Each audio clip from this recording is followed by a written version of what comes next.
Spirit 105.3. Hi, this is Erica. Hey, Erica, this is Ann Wilson. And it is so wonderful to talk with you. How are you?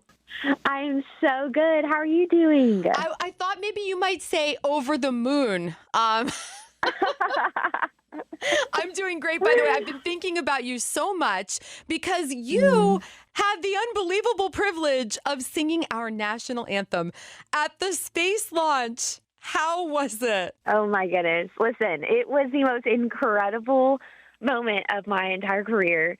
I'm still in shock and awe of it all. But, I mean, it was just the most incredible moment to be there in that historical moment for our country, but also just with my story of wanting to be an astronaut and to work for NASA before I got into music. That was just like the most perfect full circle moment that the Lord gave me. And it was a moment I'll never forget. Wow. Let's travel back in time to little Ann, who did want to be an astronaut. Why? Why was that your dream? You know, I've always had a love for God's creation, especially as I was older in middle school and I became a Christian and I gave my life to Christ. There was something about just the beauty of God's creation that always intrigued me and fascinated me, but specifically space, because, you know, so few people get to see space with their own eyes. And there's so much in space to explore and discover. And for me, I just was fascinated with it. And I also loved math and science, and I loved those subjects in school. And so for me, it was like, this is perfect. I can go to space. I can do what I love. And so, yeah, that was just like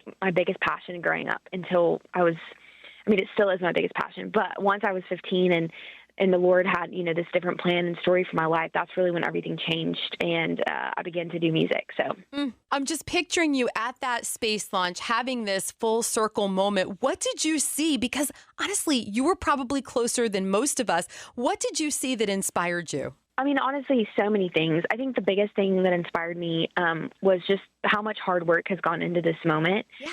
For our country, but also for all the generations to come. And honestly, there was a moment where I was standing there next to my parents, and it reminded me of what I do. And I had this moment of thinking, like, this moment is inspiring so many people. And it was almost an inspiration for me to go, I'm going to continue to pave the way and create inspiration for other people, but specifically around Jesus and sharing the gospel with people. And how cool that I get to do this for a living, that I get to travel the country telling people about Jesus and spreading the gospel and inspiring other generations to come. So it was definitely a moment where I was like, look at all these people inspired by these astronauts, you know, and that I get to hopefully do the same for others was a really cool moment for me. Oh, I just got the good goosebumps, Ann. That is super.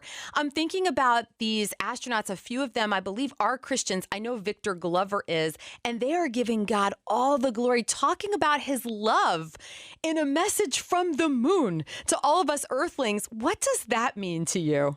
Oh, that was an incredible moment. I was watching that and I was like, this is so cool to have this moment in time where, you know, an organization that is not Christian, you know, but this astronaut is Christian and he's sharing his faith and pointing all of the glory back to God. It was such an incredible moment for me, just getting to watch that and to see that. I'm sure for him, it's just an incredible experience for him to see all that he's seeing with his own two eyes and something that he will never, ever forget. So, yeah. And something else Victor said that really just grabbed my heart was he said, you know, in the military, we say no atheists in foxholes, no atheists when you're sitting on the top of a rocket either.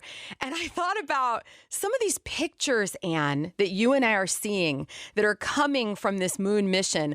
I mean, my mind is blown with the awesomeness of God. How about you? Yes, so blown away by just God, how big he is. Yeah. But also it reminds me when I think about all of this and I see these pictures, he is such a big God. He is so powerful, but he also is so personal and he loves each and every one of us. And we are so important to him. Even when you look at the creation and how many planets and all this, you know, massive universe and solar system, like we are so loved by him. And he's a big God, but he's also a very personal God. I love that so much. So getting back to the space launch a little bit, when that rocket went off, would you describe that moment? Oh my goodness. That moment was so insane and so powerful and surreal for me. I had never actually seen a rocket take off before. I'd never been to any type of launch before. So this was the first moment that I experienced it. And then also just being on such an important day was a moment I'll never forget. And it was so crazy because you see it taking off and then you hear it and then you feel it. So it's all delayed. So you would see the smoke and then you could hear it about 45 seconds later, give or take, and then you'd feel it. you'd feel the rush of the power that shot the rocket up. So it was a really cool experience, and that definitely was that moment where I was like, okay, this is crazy, Lord. Thank you so much for this opportunity. And you're singing the national anthem. I can't imagine a more full heart. Like, was your heart about to explode?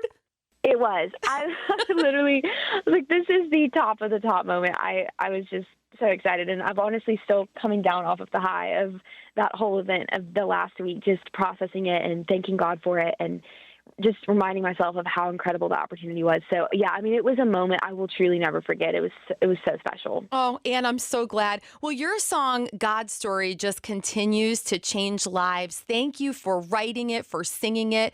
And I'm wondering, is there a God story that has come out of that song that you would love to tell today?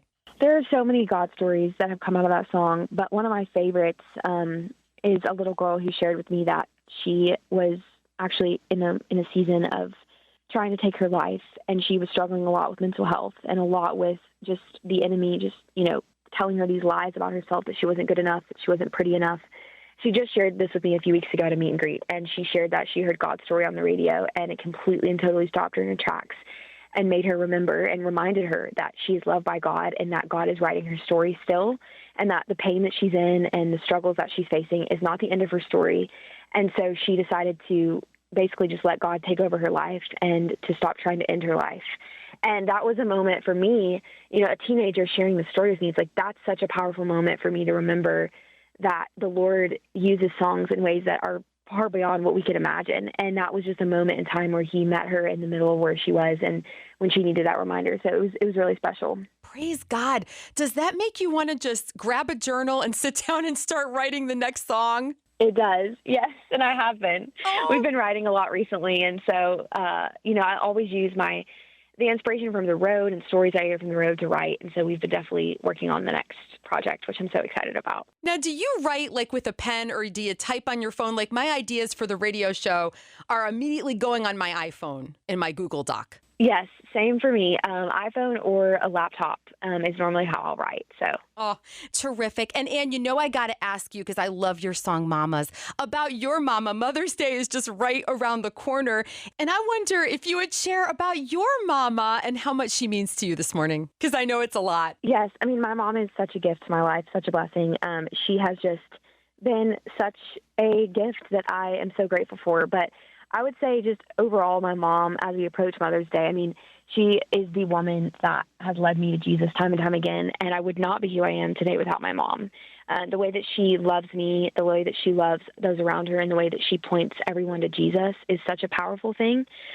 Because for me, in the world that we're living in today, in the darkness, especially with my career and being busy and all the things that come with my job, having my mom to call and know that she is going to remind me of those truths about who I am in Jesus and my identity in him is so important for me and so just vital. So I am beyond grateful for my mom, and she is such a blessing. Thank God for mamas, Ann. Yes, absolutely. Aw, you're an absolute joy. Thank you so much, Ann Wilson, and may God continue to use you, dear. Thank you so much. It's so good to talk to you. Same. God bless.